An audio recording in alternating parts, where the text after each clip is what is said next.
Good evening and welcome to the May 4th Fitchburg City Council meeting. I now call this meeting to order. Please be advised that FATV is conducting audio and video recording for public broadcast. There is no one in the audience, so I won't ask that question. And let's see. I'm sorry, who do we have shading?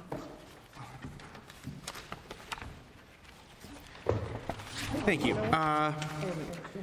Oh, excellent. And I will actually lead us in the salute to the flag.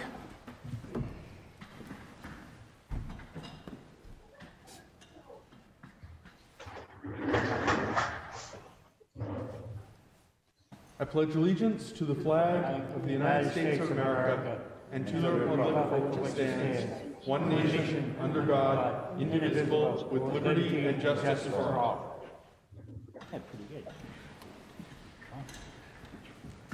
Madam Clerk, would you please call the roll? President Zarella. Here. Councillor Boschman. Right here. Councillor Kuchar. Here. Councillor Di Natale. Here. Councillor Fleming. Here. Councillor Green. Here. Councillor Hughes. Here. Councillor Schultz. Here remotely. Councillor Squalia. Present. Councillor Van Hazinga. Here. Councillor Walsh. Here. And just for the record, Councillors Di Natale and Fleming are also remote. The public has been advised to contact the clerk's office by noon today regarding any comments of no more than 2 minutes. None have been brought to our attention. So we will proceed to a report of the Appointments Committee. Councillor Kuchar. Thank you, Mr. President. A meeting of the Fitchburg Appointments Committee was held on May 4th, 2021 at the Legislative Building at 700 Main Street, Fitchburg, Massachusetts, and called to order by myself, the chair, at 6:45. Council committee members present were Councillor Walsh and Councillor Green in attendance, and Councillor Di Natale and Councillor Fleming via remote. We took up 2 appointments, both to the Fitchburg Airport Commission, Mr. Richard Liberatore and Mr. Clayton Raymond, both of which were unanimously approved. Make the motion we accept. Second. I have a motion and second to accept the report and its recommendations. If there is no objection, we'll take this by unanimous consent. Seeing no objection, it is approved. We will now hear a report from the Committee on Records. Councillor Hughes. Thank you, Mr. President. At this time, all records seems to be in order. Make the Move to motion we approve. accept. Second. I have a motion and second. If there is no objection, we'll do this by unanimous consent. Seeing none, it is approved. We have communications. 5 reappointment letters from His Honor the Mayor, all for the Fitchburg Historical Commission. Mr. Samuel Blair, term to expire July 1st, 2023. Mr. Keith Chenot, term to expire July 1st, 2024. Ms. Ellen DiGeronimo, term to expire February 1st, 2022. Mr. Donald Ostrowski, term to expire February 1st, 2022. And Mr. Charles Sternamolo, term to expire February 1st, 2024. We also have 2 new appointment letters. Retired Detective James M. Gilbert as a special police officer for the city of Fitchburg, and Mr. Eric Mbunwe as a member of the Board of Trustees for the Public Library, term to expire May 1st, 2024. Those will all be sent to the Appointments Committee. We have a report from the Pension Reserves Investment Management Board. If there is no objection, we will waive the reading and place it on file with the clerk's office. Seeing no objection. And now we have the report of the Finance Committee. Councillor Di Natale. Thank you. Finance met on Tuesday, April 27th, and took up the following. A grant for $19,075 for the Fitchburg Fire Department to upgrade communications equipment. That was adopted. 7621, in order to approve the expenditure from the Mass Department of Environmental Protection Sustainable Materials Recovery Program grant for $42,000 to continue to provide residents with more robust information about waste disposal and recycling, purchase additional cards for the curbside program, expand the current program, and reduce, reuse, and recycle in school cafeterias. That was adopted. 7721 was an order for the City of Fitchburg to approve the expenditure of funds from the Massachusetts Collaborative for Action, Leadership, and Learning 3 Substance Misuse Prevention Grant for $250,000 for the purpose of said grant to prevent and reduce misuse of substances of first use among youth. That was adopted. 7821 was an order to transfer $22,698 from Health Personal Services Food and Milk Inspector and credit to health expenses, food consulting expenses. In addition, 7921 was for $25,000 from available funds to health expenses, food consultant expenses to cover the duties of the food and milk inspector. Both orders were adopted unanimously. 8021 was an order to appropriate $45,000 against available funds to the Department of Public Works capital building renovation for the purpose of installing a new roof over the DPW office building. That was adopted. 8121 was an order to appropriate $400,000 from available funds to DPW expenses stormwater contract services for the MS4 stormwater maintenance federal mandate. That was adopted unanimously. And 8221 was an order to appropriate $300,000 to the Department of Public Works capital street repair for the purpose of paving a portion of Oak Hill Road from Sarah Lane to Franklin Road, and that was adopted. Motion to accept. Second. On the motion, On the Councilor motion, Boschman. Mr. President, only one thing, I'm going to vote for the whole thing, just wanted to let you know, but I just want the record to state that we expect them to use some of the MS4 money up there on Oak Hill Road to take care of the runoff with running water going down the street. Duly noted. All right, thank you. I have a motion and second. If there is no objection, we will take this by unanimous consent. Seeing no objection, it passes. Orders finance, we have 08421, ordered that the City of Fitchburg hereby approves the expenditure of funds from the Massachusetts Department of Transportation Aeronautics Division grant in the approximate amount of $5,193 for the purpose of said grant, which is to repair the S2 security system located at the Airport Administration Building. 8521, ordered that the City of Fitchburg hereby approves the expenditure of funds from the Community Foundation of North Central Massachusetts Environmental Protection and Animal Welfare Grant in the approximate amount of $9,000 for the purpose of said grant, which is to complete trail maintenance and parking lot expansions at Coggeshall Park. 8621, ordered that there be and hereby is transferred from within the sum of $40,500, same to be charged against reserve for other municipal purposes, capital expenses, and credited to Parks Capital, Parks and Playground capital expenses for the renovation of Billy Mundy Field. Those are all referred to the Finance Committee. We have 08721, on which a suspension of the rules has been requested.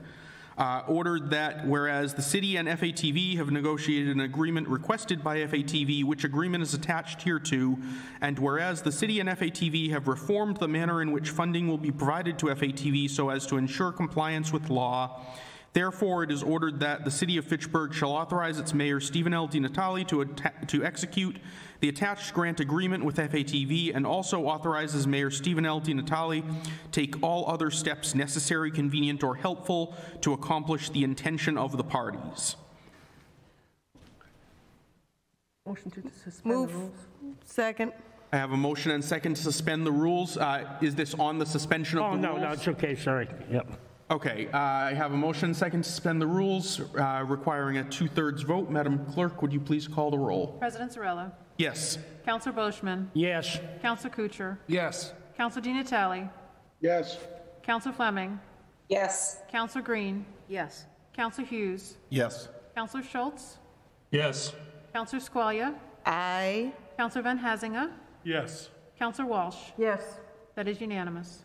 Thank you. Motion passes. The matter is now before the council, and I believe we have do we have a presentation from either the city solicitor or Mr. Glennie? I could just go through the high points, I don't have the contract in front of me, and I'm not able to go through the detailed specifics of it. We have been negotiating over several months. But you might remember some time ago, we adopted a new finance statute, Massachusetts statute, to ensure that our financing of public broadcasting, education, and government services that FATV supplies has the funding coming into the city, and that the city then appropriates that money. As we negotiated the contract, new license contract with Verizon, we took the opportunity to sit down with FATV and make sure that we do just that. This contract memorializes the fact that, or the exact same cash flow stream that FATV has enjoyed in the past. It's just all going to flow through the city, and then it will be an item that you'll see on the mayor's budget, which would be the further appropriation of these funds. The contract protects the city because it does provide some additional insurance benefits and other indemnifications with FATV. We've reviewed the FATV process with Attorney Solomon, who was wonderful to work with through this entire process. We wanted to ensure that because public funds were going to FATV, that there's certain operations and their protocols were consistent with goals of public funding. And so we ensured that that was provided for in the agreement. But really the primary purpose is for FATV to know that the city still has a commitment to support FATV. And as a constituent, what I'd like to say is I've recently reviewed some broadcasting of FATV, including a football game, and I was watching broadcasts of football game and live streams of football game all through Massachusetts over this past several months, and by far FATV's was hands down the best broadcast production out of all of those local broadcast productions. So I am not even personally, slightly surprised. I would encourage the council to look favorably on the contract. Thank you. I believe I had Councillor Boschman first, then Councillor Squalia. A question for the city solicitor, if he doesn't mind. When I was reading over the contract, now I saw $126,800. Is that just Verizon, not counting Comcast? Yes. I believe Okay. that would be just Verizon. Not, if I'm not mistaken, too, but I'm not sure because I don't have the budget in front of me.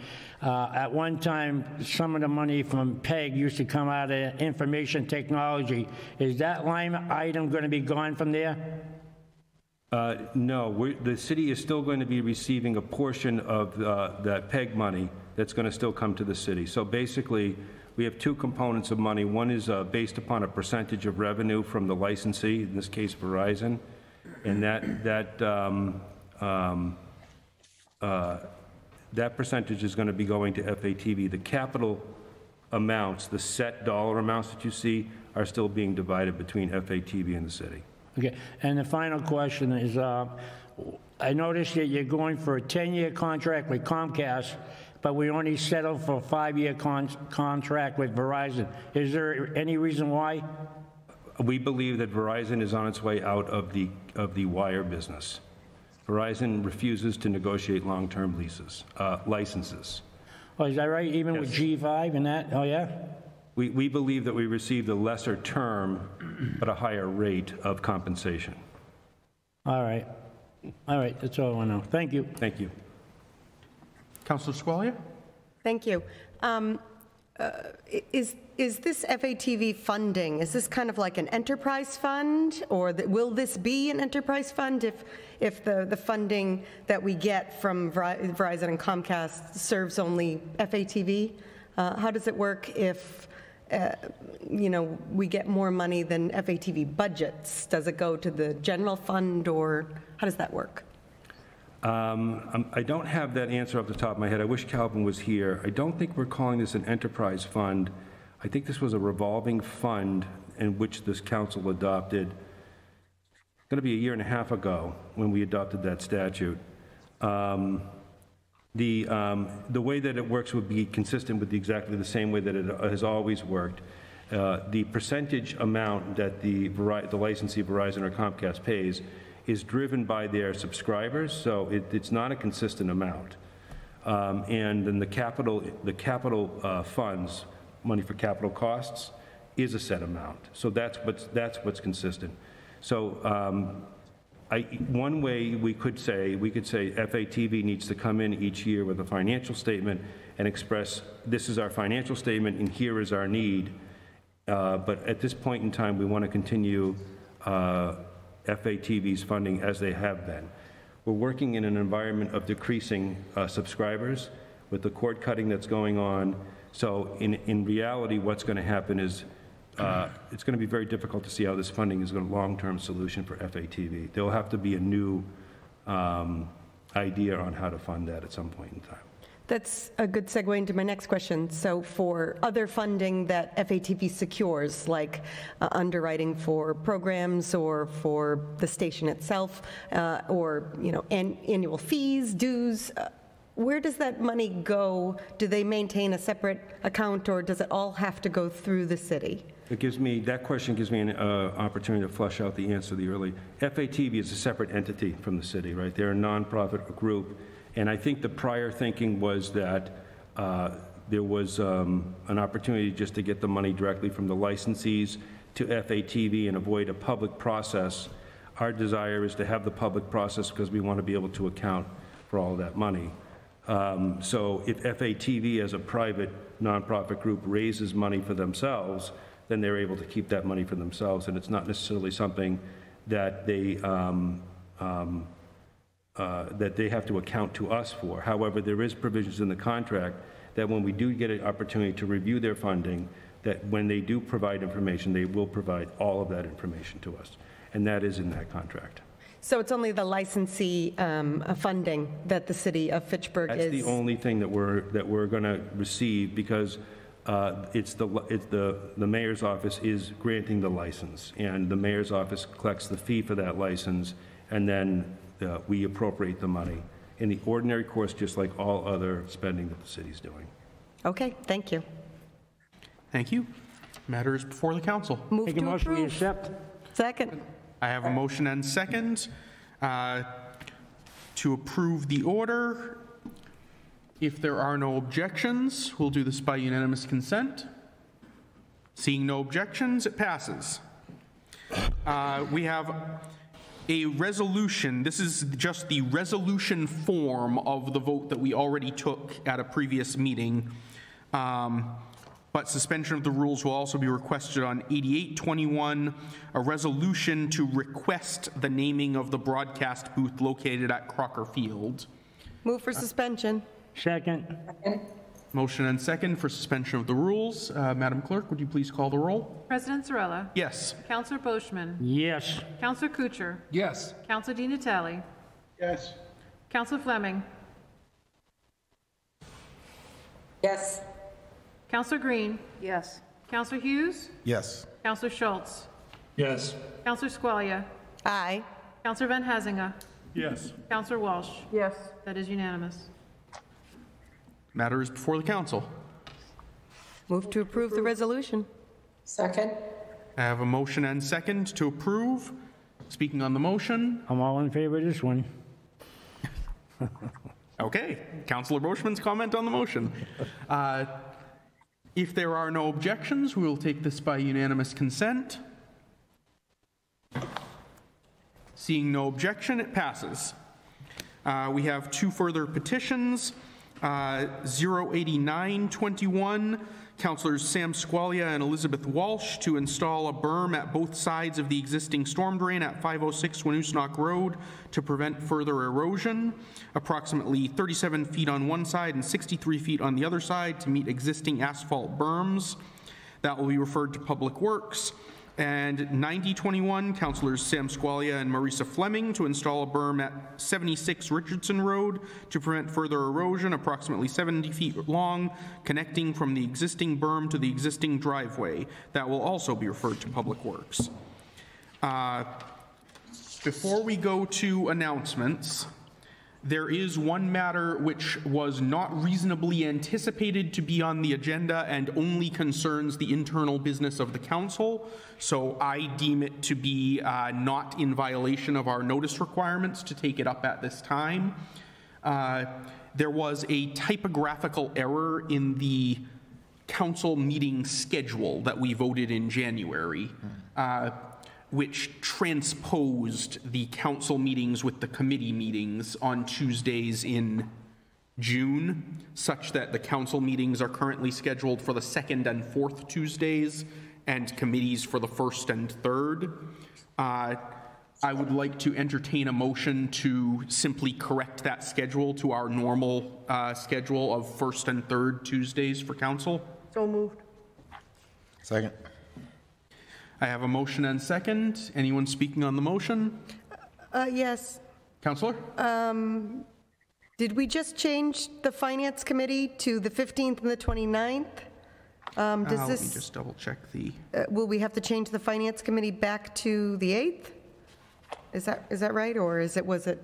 Yes, that is correct. The finance committees would wind up being 8th and 22nd. Councillor Di Natale, is that objectionable to you? No, actually, Auditor Brooks already sent that notice out earlier today that we've already changed it. Okay, excellent.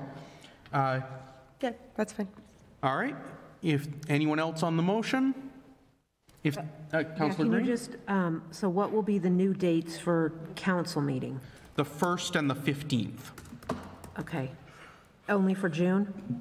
Yes. Okay. It's just in keeping with our normal schedule, 1st and 3rd Tuesdays. Thank you. Anyone else? All right, if there is no objection, we'll take this by unanimous consent. Seeing no objection, motion passes. Announcements. From Patrick Hare in the mayor's office, we have a cleanup day for wards 2 and 3, May 8th from 8 a.m. to 12 p.m., meeting at Daniel Street Park in Lower Cleghorn. There's an ongoing project in the city through the Greening the Gateway Cities program. 2,400 American elm trees will be planted over the next couple of years as part of the initiative. And the newly renovated City Hall has been nominated for the People's Preservation Choice Award. Residents can help choose the winner by voting online from now until noon, May 20th. Details on the city website. And lastly, from Councillor Schultz, the Abolitionist Park on Snow Street will be opening on Juneteenth, June 19th, 2021 at 10 a.m. And that concludes our agenda for the evening. Motion to adjourn? Second. Second. If there is no objection, we will do this by unanimous consent. Seeing none, we are adjourned.